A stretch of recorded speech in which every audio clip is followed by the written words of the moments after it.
So, Remember a Day. Explain the title. Well, that came up.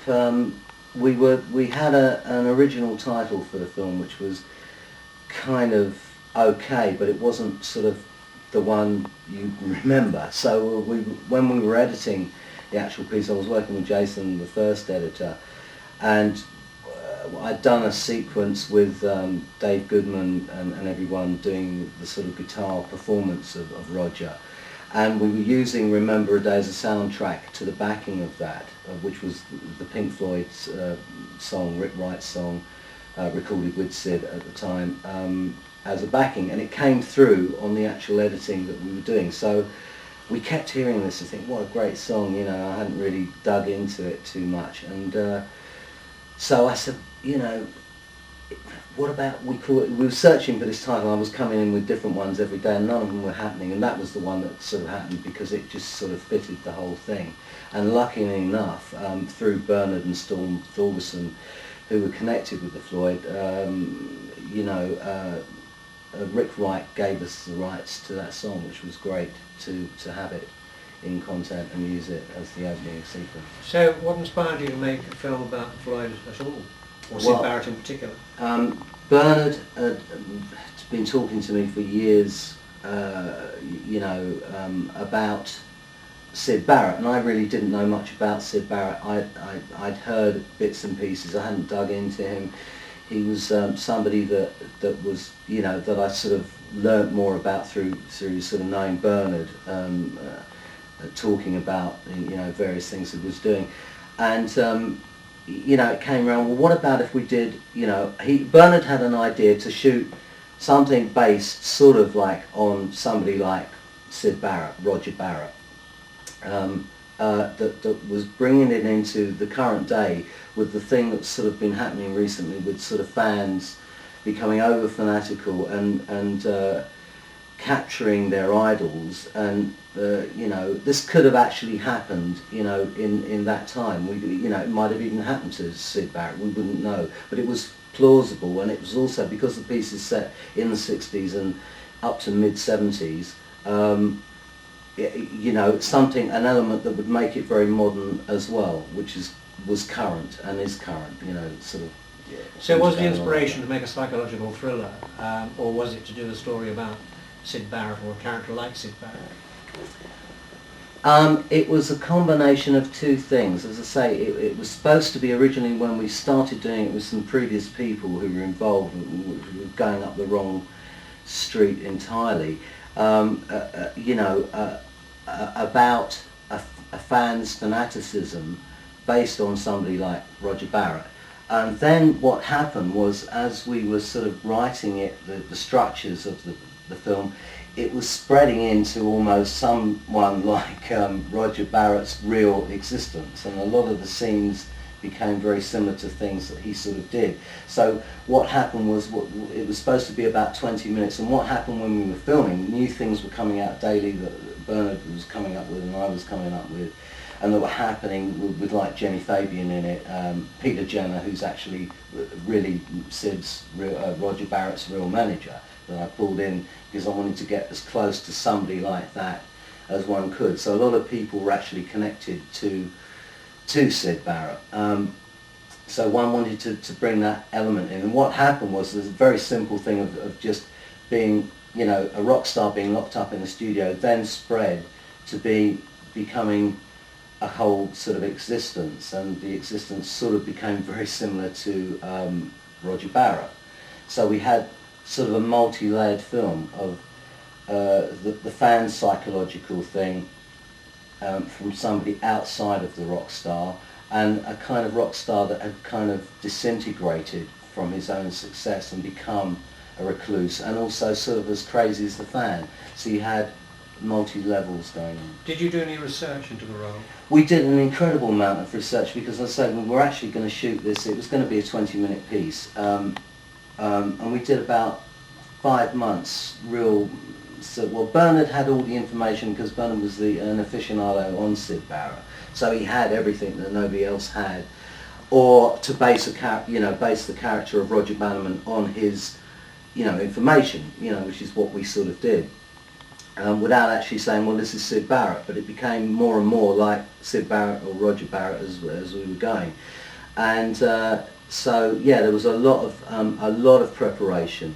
So we knew, you know, exactly what was going on with the whole structure of the thing. Did you meet Syd Barrett at all? Yeah, this was the other coincidence that when you know, I'd been talking to Bernard, because Bernard had this idea a long time ago, about sort of 5 years ago, about making some sort of short film. And you know, by then I was talking to him, and I got very interested in the real Syd Barrett. So I said, look, let's go down and see this man. And we'd heard that, or I'd heard, oh, you won't get in, you won't talk to him, he doesn't open the door. By some chance, we drove down to Cambridge, and I did a kind of rhythmical knock on the door, and this kind of guy came out that looked like something like out of Apocalypse Now, like Colonel Kurtz. Shaved head, very fat, and there was this conversation which lasted about 5 or 6 minutes on the doorstep. And Bernie was very nervous, and I wasn't. I was kind of actually sort of talking to the man, and it was quite fascinating. And within those 5 minutes I realised that there was something, you know, that wasn't really insane about the man, that he was still sort of quite alert. And I wondered to myself, as what happens in the film with Roger Bannerman, whether this front, if you like, of being kind of crazy, or maybe of being overdosed with LSD at that time, but then after recovering, whether it was a kind of tool to actually keep people out. Because I felt that when I met Roger Barrett 5 or 6 years ago, that I thought he was very together among, you know, it's like somebody putting on a mask, and inside the mask they're quite together. That's what I felt about it. Explain to those who may not know why you're saying Syd Barrett 1 minute and Roger Barrett the next. Oh yeah, that was you know, because Syd Barrett didn't want to be called Syd Barrett, he wanted to be called Roger, you know. It was just, you know, he had a thing about that. And of course Bernard said to me all the way down to this trip to see him, before we even were going to do a film, and I was just fascinated to meet this legend, really, you know, a brilliant musician that had kind of like dropped out, and you know, the first thing he said, look, whatever you do, don't you know, call him Syd. You know, if we won't get in anyway, Bernard said, you know, he won't open the door. And I did this knock, this sort of rhythmical knock, and he came out the door, and of course the first thing I said, hello Syd, you know, and you know, that's what happened. So you might have spoken to him for twice as long if you got the name right. I don't think that mattered so much at that point, but possibly. Yeah. So when you sat down and decided you were going to make this film, from stage one, did you decide, or was it before the conclusion that you would play the role of Syd? Well, that's all I was going to do in the first place. Bernie had found a similarity of that I looked physically like, for instance, like somebody like Roger Barrett in the 60s. It was the same sort of hairstyle, the same sort of look, you know. In fact, I'd met Storm Thorgerson, who said, well, you know, you do look very much like he was then. And I thought, well, you know, this, and because I've been talking to him about Roger Barrett, that I thought, well, this is a great role to get into, and that's why I went down there to perhaps think about something, you know, in the future. And 5 years later, or whatever it was, Bernard just said, look, I've got some money with some other record dealers that were involved, which is like, you know, getting money out of record dealers, vinyl dealers is like blood out of stone, but they were all up for it. And we were starting to work with other people, but that didn't work out. So then we brought in Nigel Lesmore Gordon, who'd actually known Roger Barrett since he was a kid, and we thought we wanted to get close to a character like that. And I mean, to be honest, it has panned out, you know, very close to actually somebody like Roger Barrett. Yeah. Do you feel that Roger, or even the character in your film, was a victim of the 60s? Yeah, most definitely. And I think there were so many casualties at that point. He was one that was, you know, could have gone into a lot of different areas, but had also, I think what I liked about him was that he wasn't compromising. he didn't like middlemen. He rather like an artist paints a picture, he wanted to get that work direct to the public, and anything in between that was like, as he actually said, cut out the middlemen and just go straight to the public, which is sort of futuristic for somebody saying that in '68 or whenever it was, because that's what's going on now with .com record companies. So he was a rebel, a sophisticated rebel in a way, that was also with music experimenting with stuff that hadn't been, nobody was doing that sort of music. But the Pink Floyd, when they had Roger or Syd in that band, nobody was doing that stuff. It was daring. I knew Peter Jenner from way back as well, who managed the Floyd, and so it became more interesting. And all I was supposed to do was actually portray somebody like Syd or Roger in the thing. What happened was that it got far more involved with, extending Bernard's idea into writing this whole thing that sort of became, more and more every day we were writing it, and suddenly we realised that it wasn't 20 minutes anymore, that it was a whole little feature film for television, which is what we intended it to be, You were a product of the 60s yourself to a certain extent, weren't you? Yeah. Why do you feel that you pulled through, perhaps people like Syd didn't? Well, I think that I was lucky enough to sort of cut out from taking substances at a point where I was still young enough to actually be strong enough to sort of to escape that, although one was indulging as everyone else was in those times, but to come sort of out of it and move into other areas. But a lot of people didn't. So do you think that Syd's inspiration was largely drug inspired, or do you think the man did have genuine genius? I think what happened with Syd Roger was that he, it's like anything. You take something, it opens up channels or doors in the head which inspire you, like poetry, and things come out of that. And what happened was that there were so many people. I don't think it was all down to Syd actually being over excessive. I think a lot of people, he was getting spiked in his drinks and things like that, which went on an awful lot, which people don't like to admit. And I think he couldn't go anywhere without somebody sort of, having some LSD plonked in his tea or whatever. So combined with his own intake, it took over the creativity and killed the creativity, because it was double, triply dosed, and so therefore it just burnt out that, initial opening of channels that were leading to great work, When you knocked on his door, what were you hoping to achieve by knocking on his door? Well, I just wanted to, I'd heard, as rather like what you see in the film, that he transformed, it was like a changeling, that he'd become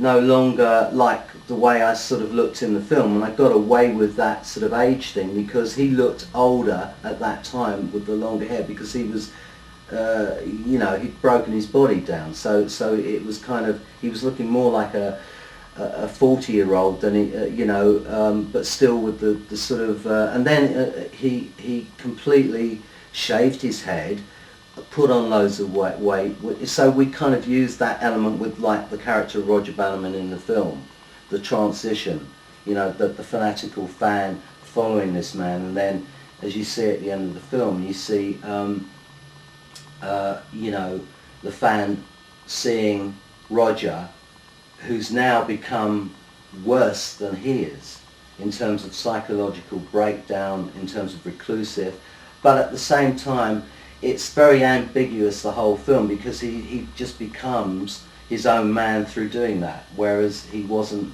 necessarily with the industry being his own man at the time. I think he was a big rebel, Roger Barrett, and I think what comes across in a very subtle way, and you've got to look for it in the film, is that this man is a rebel that is not actually somebody that you're terribly sympathetic with. It's just somebody that is kind of gone, and their work is still flowering, What was Roger's? Was he aware that you were going to make this film when you spoke to him? Did you tell him you were going to make the film? No, because you know, as I say, we didn't intend to make a film about Syd Barrett. What actually happened is because we based, or I used with Bernard his sort of experiences. I mean, a lot of the scenes in the film are very close to what actually occurred. As a character, as you would, like, if you saw a guy down the road and thought, oh, that's an interesting character, I'll slip that jacket on and become him, because you know, it's a character that hasn't been explored on film or nobody knows about, and that's what it was. But as it actually happened, it was becoming so close in the writing of it and structure and the preparation that naturally the people that were close to Roger Barrett, I sort of knew Peter Jenner, I knew other people, so they were brought into the film because we wanted to get close to somebody like that. Well, we never said that this is Syd Barrett in the film, but it kind of sort of happened by itself that it became very close to his earlier life existence, you know. What was his final word to you on his doorstep? Well, I think Bernard handed him a classical album, which he'd heard that Syd, Roger, I keep going to say that all the way through this because it's a funny thing, liked classical music. And the record was going backwards and forwards from Bernard, and in the end I think he just, well, thank you very much. And, you know, it was all kind of very normal. But as I say, when I did meet him, his eyes, and also the fact we were the same height and sort of similar eyes and this contact, and I'd sort of got this whole character 5 years before, so when it came round that it was actually going to happen, it was all sort of there, you know. Which aspect of the filmmaking did you enjoy more, with the producing or the acting?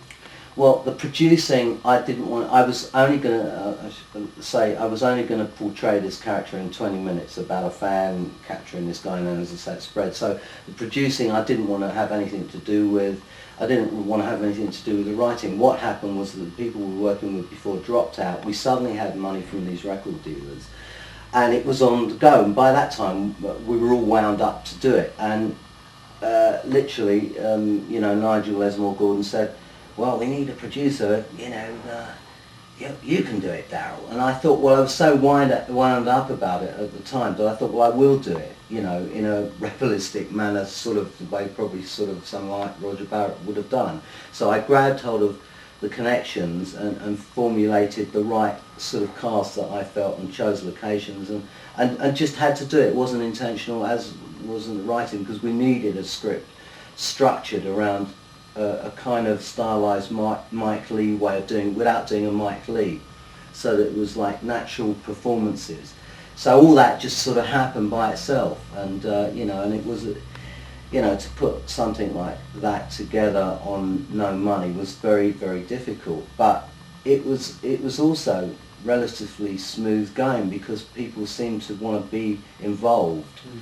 And what the big hustle was that we'd shot, say, 10 hours of footage, and everyone said, well, how are we going to edit this? And by some quirk of fate, I'd got onto a couple of film editing laboratories and so forth, and editing suites, and I had 3 offers to do this thing that was kind of like somebody like Syd Barrett. They wanted to do it, and they'd heard about it somehow, and so in the end, luckily I hooked up with Frontline TV, who had a great editor. It was supposed to be a week and a half's worth of editing, which then Charlie Sale, because everyone at Frontline liked the project, I think, and got involved with it, including all runners and all kinds of people, that it just spread into like 5 to 6 weeks of editing time, which was ideal because we still had some sequences to shoot. So I was actually editing, you know, out of nowhere before, you know, the film was actually finished, which was a big break. So where now? Well, the film, we had some distributors on it. That, I mean, it's a very, the whole piece to me was intended to be not too commercial at all, really. It was supposed to be what it was, not a terribly glamorous thing, very realistic and a bit offbeat, you know, well, very offbeat and kind of unique in some areas, the way we were using the factual images and and going in and out of time. And what happened was we played it in Camden Town and thought 40 people were going to come down because there was about 100 invitations sent out, and in fact like 275 people came down and really saw it on like a sheet almost and thought it was cool. So I took it from there to Berlin as a producer and got it into the Berlin Beta Fest, which it had a good showing there. Got it into 2 other cinemas. So it's been, and getting great write-ups in Berlin, which is kind of heartbreaking when you think they should have really been happening in England and people should have been interested. And there were people like Phil Strongman who wrote about it, but again, we were kind of ignored by the you know, the media over here up until recently, when people are becoming more interested in it because it's sort of surfacing as a sort of cult piece from the underground.